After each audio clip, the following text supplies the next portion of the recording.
I am Asha Dore, and this is Totally Biased Reviews for Parley Lit.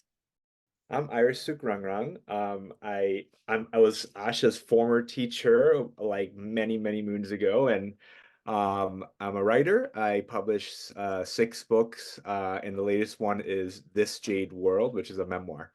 I don't know if you know this, but I didn't really write before your class.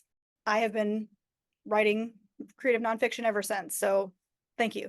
You're welcome. And I mean, I remember that first class that we took, and the essay touch that we eventually published in my magazine Suite. It's a piece that I keep thinking about even now. I really appreciate you saying that. Thank you. I'm so grateful because I think it gave me a lot of confidence that I would not have had. So let's talk about you. Can you summarize this Jade World? Yeah, I mean, I think my book simply is about want, right? And the more I've been thinking about myself as a writer, as a human, as a reader, I think most of literature is about want, right? And in this case, I married young, and because I married young to an older partner, most of the things that I wanted were the things that she wanted because I was too young to really know what I wanted. And so when the divorce and breakup happened, suddenly I emerged out of that relationship having an identity crisis, not knowing the things I liked, the things I didn't like, right? And so during that time period after the divorce was kind of my search of what I want, right, from life, what I want from a partner. And there were a couple things that became evidently clear for me. One of them was like I wanted to be a father, which is something was one of the major issues in the marriage. You know, I wanted to be able to access and be with my Thai family. That was a large part of my life. And so the book in itself is this kind of search and defining what want is, and then understanding that what your want is always in evolution, constant evolution, right? After you have a kid, your wants completely change, right? And they continue to change as that child grows older and older. So it's kind of coming to terms and really wrestling and thinking about the issue of, desire and want. I really enjoy this is something that I love about creative nonfiction books, but it's like every time you publish a book, I feel like I'm going back to like a TV show or like a family that that I like, had kind of said goodbye to. So I really like the way that the book is set in a lot of different places. And I said this in my email, but I love the scenes with your mom and your Auntie Sue. They're like my favorite. They're a power couple for sure. They're amazing. I would say they fuel most of my writing, even when I'm not writing about them. Mhm. I can I can see that.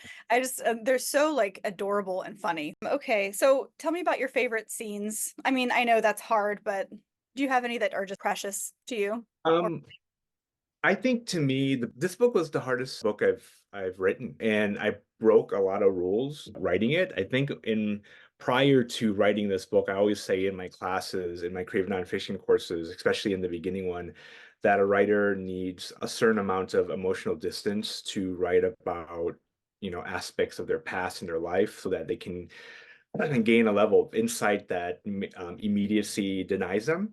But I think with this book, I think the breakup was so earth-shattering for me, identity-wise, that there's nothing I couldn't see beyond that. I couldn't, work on another project. I couldn't write anything. And so for a lot of it, I think pretty much the year after the divorce, I go to Thailand every year. That's when I started writing the book. And it was a quick 6-week process. I finished the first draft of it in 6 weeks. And I think to me, that was the hardest part of it. I spent another like 5 years revising it. And I think the revision part allowed me to look at some of the lighter pieces in the book, right? The scenes, like I think one of my favorite chapters is a chapter titled Lesbians, which is my mom and aunt. We're on a mountain in in Thailand, and suddenly my mom says, you know, we're not lesbians, right? We're just very close. And this idea of having this talk in this kind of like picturesque place was really funny to me. And also just how another one is called Invisible Partners, which is about my mom cutting my like dance photos from high school, like prom and sweetheart dance. She would cut all my dates out, right? And just kept me. Did that with the, you know, with pictures of my father too when they divorced. So those chapters were lighter, right? They were, you know, I tried to kind of mine a little bit of humor and look at things, and they didn't exist when I first wrote them because I wasn't in a very humorous place when I wrote that first draft. So I think to me, when I go back and look at this book, it's the lighter chapters that I enjoyed writing. Mhm. That makes sense. I think it's a really nice balance. Like it doesn't read like a drag of a breakup book or anything like that.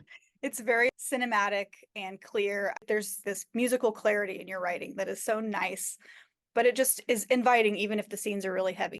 I would be lying to say, like, I think the structure or the organization of this book was really, a lot of it was not just based on like the traditional memoir arc, but really is about how a poet puts together a collection of poems, right? Book's not chronological, it's not traditional in that way at all.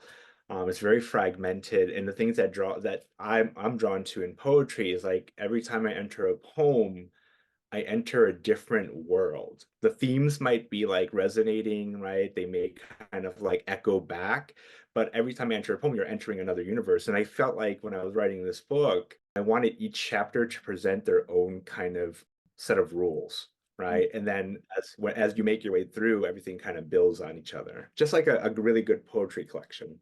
Yeah, I can see that. It's really cohesive in that way. And I'm a fan of books like memoirs that change forms per chapter. So to me, that also just brings this energy because I'm like, ooh, like, where are we now? Yeah. What's Yeah, coming? no.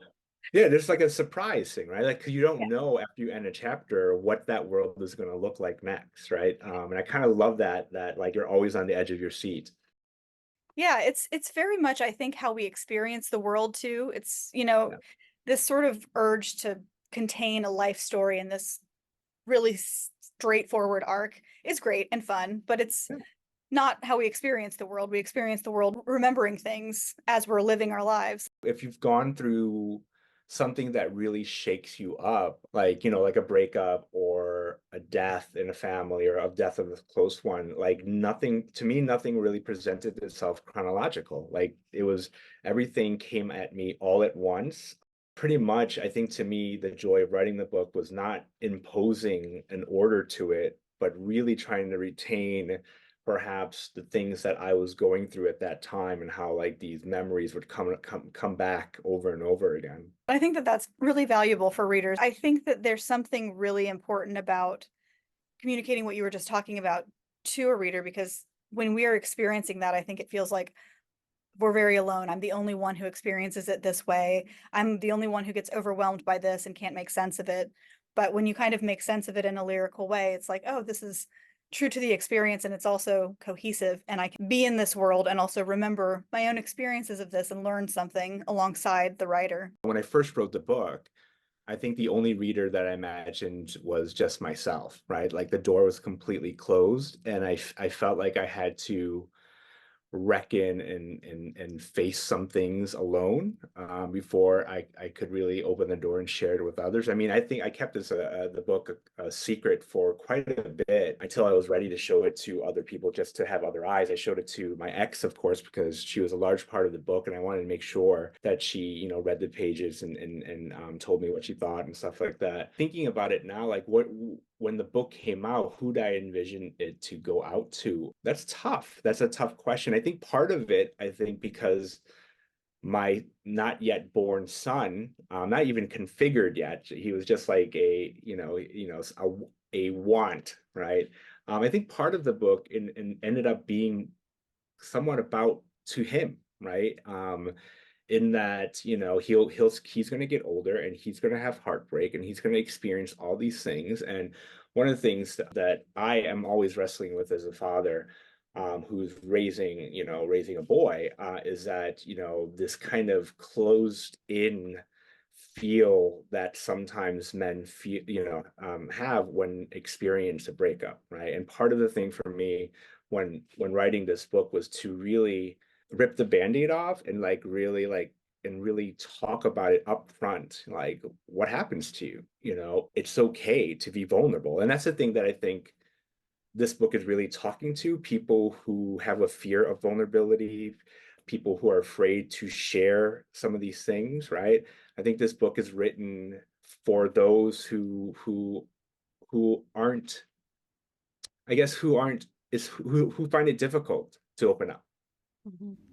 I think there's so much vulnerability in your book, and because it's written with so much clarity and care, I think it kind of acts like an invitation to your readers. It's one of the benefits of creative nonfiction and memoir as a form, I think, because it just creates this safe space to, experience someone else's world and your own experiences at the same time. And as a parent, too, I can really relate to this kind of energy around writing to your future children or your children. My dad died when I was very young, and I spent most of my life, and probably will spend the rest of my life, hunting for who he was and his stories, and not knowing them is this haunting that I will never be able to solve. I keep trying to solve it. That's probably why I write. But I think that it is so incredibly valuable to leave some kind of map for your children, and especially if you're raising boys. I just feel like there's not a lot of information about how to be a boy in the world. Right. In like Or the information is wrong, right? yeah, it's The like very information, I mean, it's like, this is how you're supposed to be, right? It's very gendered in that way. And I kind of want to we were just talking, we were watching a show and we were talking about sexuality today, right? But like these are conversations I didn't have or never had, or even my friends never had. I know that for sure. I'm growing up. so I think you already kind of said like what are some things you hope the reader will walk away from the book with. Do you want to talk about when it came out and what happened with that? Like it was a COVID book, right? It came out Yeah, yeah, during- yeah. yeah. So the book came out in 2021, 2020, 2021. I was pretty much spending most of my time, at home, teaching from home, spending 24 hours with a kid and in our little house. And I think one of the things I found really difficult prior to this book coming out was I love traveling and I love to go to do readings and meet other writers and meet other readers, and that completely shut down for me for this book. And I think to me I was a little, both of course, like I understand like this is the world we live in. There's nothing I can do about that. I did virtual readings. I did a few virtual readings and visited a few classes virtually, but not many in-person trips. And I think to me there's a big difference, though I love like virtual readings. I just did one yesterday. They're great, but they're very different. It's not like when you're, in a bookstore or in a room and you're actually looking and listening to an author, and there's other people that you can like really look over and say, oh, they're feeling the same thing, or this like synergistic kind of energy that you can sometimes get at a really good reading.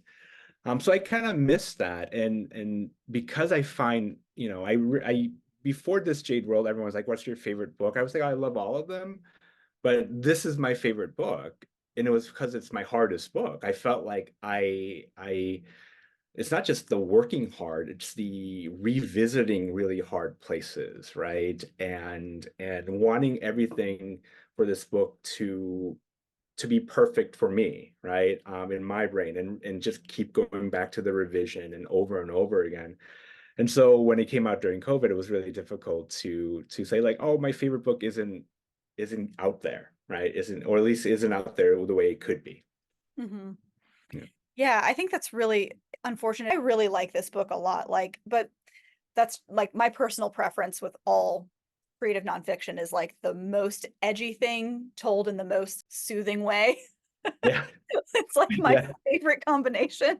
So for Yeah. me, this is my favorite. It's kind of like the, dangerous writing thing. It's like I want to know the hardest thing in a way that invites me in and then Mm. unpack it. And so like I feel Right. this book does that. I think our last question is about, who you would cast in the Netflix series of your book. So like I was thinking about this question a lot too, and it's a difficult question for me because I always think like, it's a question I've always played when I was a kid, like who would play you in like a movie of your life or something. And for me as like a Thai American, that was always a difficult question because like Asian American actors back then there weren't many. Like you were like Bruce Lee, right? Like, Yeah. um, but I was thinking about this, and it's still difficult, and even now to think about it. But like, if this were made, if this Jade were made into a TV show or a movie, like I'd like to see it done in two very drastic ways. Like one, I'm so addicted to Korean dramas. I love Korean dramas so much. My wife and I just watched them obsessively. And I think that was our big COVID thing. We were just kind of blowing through binge watching Korean dramas.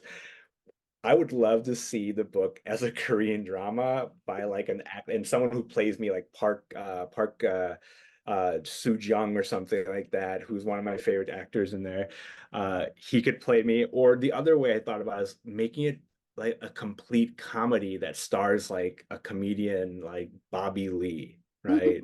Who I love Bobby Lee. I think he's hilarious, but I also think he has this like vulnerable streak to him that like when you listen to his like podcast or his like radio show, right, there's moments where he's like crying because he loves his wife so much or something happens and it's like, oh my gosh.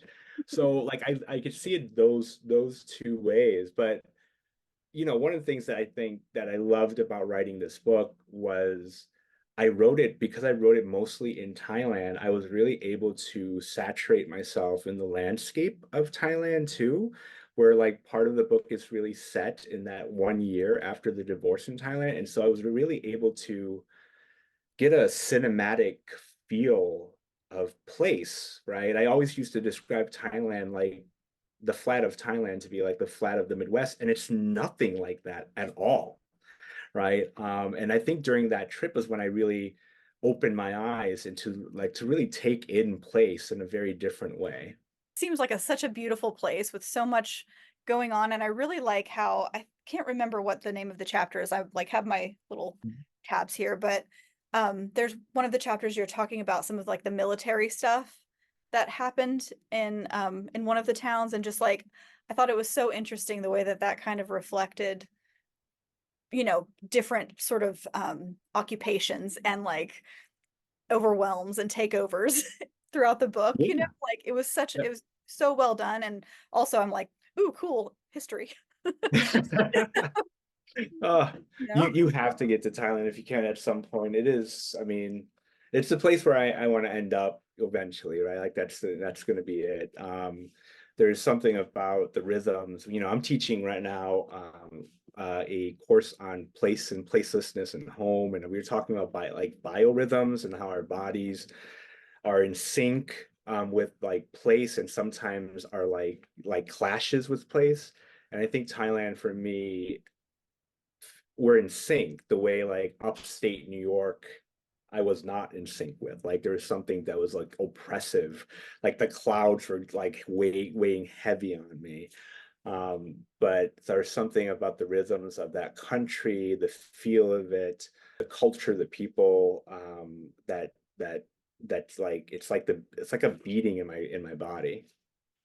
yeah, that's awesome. I had a similar experience when I went to France, and it's funny because I'm from Pensacola, like the Florida Panhandle, right? My family is whatever French, you know all that way back. But like Yeah. when I went to France, I was, oh, this is what it feels like to be in a place that is weirdly in sync with me, and I have no idea why, because it's not. Right.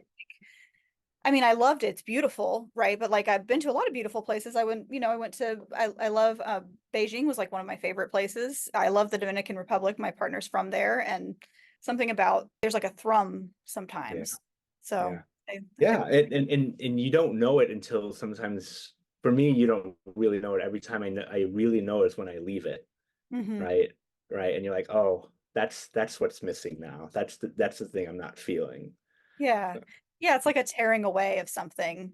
Is there anything else that you wanna share about your book? We Well, didn't. one of the things that I always get asked about the book and the writing of the book, and I think it would be something for anyone who is thinking about writing memoir or thinking about writing anything that involves like hard moments in life, right? I think for me, one of the thing that I did on that first draft of writing this Jade World was I wanted to protect everyone in the book, myself, my ex, my current, my wife, right?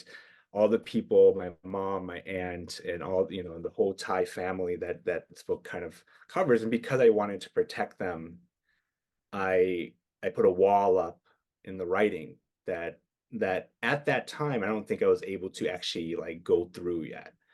And I think I needed to, what I tell people right now is sometimes you just have to go head first and just kind of write through it.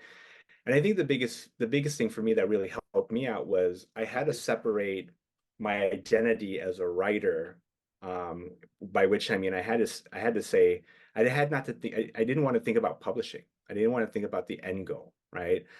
What helped me writing this book was I'm writing it, right? But I'm not thinking about where it's going to end up, right? And when I start thinking about where it's going to end up, it puts so many other kind of obstacles and other fears that would prevent me from going. So, for the first, 3, 4 years, I said, I don't know if this is going to be published. I don't know if I'm ready to publish this thing. So the separation of the writing, act of writing and the publishing part were two different things, right? And I think I always remind students of that. I'm like, listen, don't hold back. Don't think about where it's going to go. Just write it first. And then when you're done, you can say, listen, I'm ready or I'm not, but at least you've written it, right? At least you've gone through it and you've put your all in it. And I think that's the big thing, that separation between like publishing and being writer.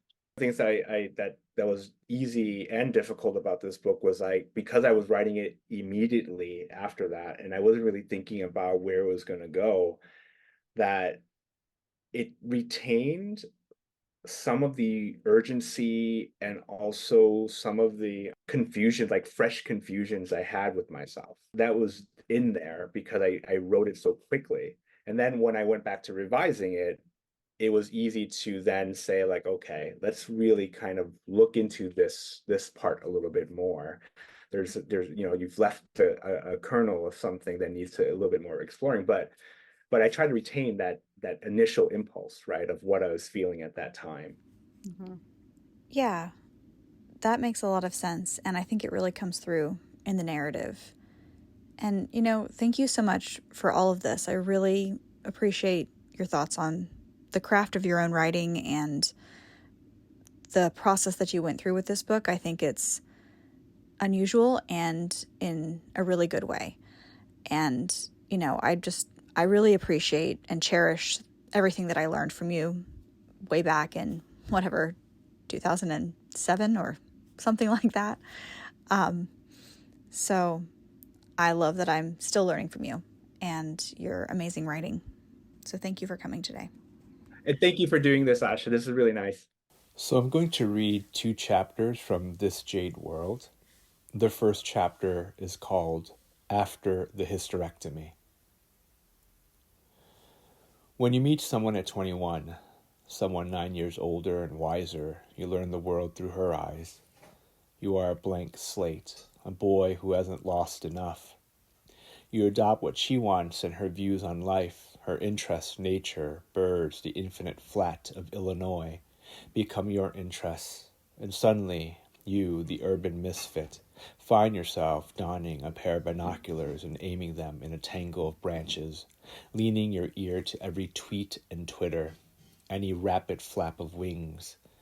And suddenly, you want to retire in an old farmhouse in central Illinois, near her family, and grow corn and strawberries, raising horses you'll never ride. And suddenly, You begin to write poetry, love poetry, want to be a poet like she is, deep, dark, and mysterious, with a gift for composing perfect iambic lines. Because of her, you don't want children. Complain of their noise and ruckus on planes, the way they can't control the yarn of drool dripping from their toothless mouths. But then a sadness sets in, a sadness that feels like a hand to the throat. Because after all these years, you don't know what you want. You with the graying beard, you with the belly distending over the waistline of your jeans. This dawns on you as you sit in the waiting room of a hospital because your wife is having a hysterectomy. You think, this is what you want too, because you can't bear the pain she suffers every month she menstruates, her headaches that fetal her in the center of the bed. You want this, but you don't understand why your right knee bounces with the ferocity that shakes the bench you share with other people, people waiting for loved ones, people who stare at the crazy Asian man with the unstillable knee. You want this, but the finality of the decision has taken away a path in your life. And the Buddhist you are wonders whether that path would have led you to nirvana. In that waiting room, you imagine a child, one you've created, one without a face, a child, yours. And you hear that child's laughter, and you feel that child's breath, and you understand why your mother clings to you, why she squeezes your arms and legs even now, as if she thinks you are not real, a dream she does not want to lose. In that waiting room, for perhaps the first time, you find yourself wanting. It fills you like the fragrant flood of a pond of lotuses, beautiful gaping blooms hungry with want. But you keep quiet. You do not voice this. What good would it do now? What good would it do when you are allowed to see your wife, dazed from surgery, slipping in and out of the conscious and unconscious world with her new body? What good would it do when you hold her hand, her voice weighted down with weariness, asking how the dogs are, asking whether you put the garbage out and gathered the mail? A couple of years later, you'll remember this hospital room. You will remember the overcast light entering the curtained window and the gray that permeated that space. You will remember how your wife's long hair fanned the pillow, how even in post-surgical sleep she was beautiful. You will remember the slight murmurs in her sleep, some mysterious conversation had in a dream. This would be the end, though you did not know it then. The end. The end. And you will remember this in that gray hospital room, your fingers feeding ice chips to her cracked lips, one cold chunk at a time, this last intimacy, this last act of love.